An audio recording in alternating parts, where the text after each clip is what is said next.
Ahí, en vez de bajar el pie, debes acelerar, porque la moto ahí ya perdió mucha aceleración. Yo voy girando, ella se inclina, pierde aceleración, está la fuerza de gravedad y la única manera de contrarrestarla es acelerando. Entonces, mientras ya va saliendo, en vez de bajar el pie, aceleras un poquito. Seguramente las primeras veces te vas a ir larga, no pasa nada, no hay ningún problema. Entra, entra, entra, sí pasas, sí pasas, tienes el espacio. Bien, excelente, hacia allá. Bien, muy bien. Netamente es confianza. Ahí lo que te faltó fue confianza, tenías el espacio, la aceleración, la inclinación, todo iba bien. Entonces ahí es donde empezamos a trabajar un poco la confianza. Pero lo estamos haciendo bien, ya no me estás bajando tanto los pies. ¿Te vas un poquito larga? Claro que sí, porque no estás acostumbrada a acelerar en medio del giro.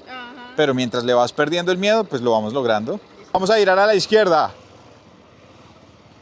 Procura ir mirando hacia acá, mira hacia acá, eso es, aceleración, aceleración, eso, bien, excelente, eso era.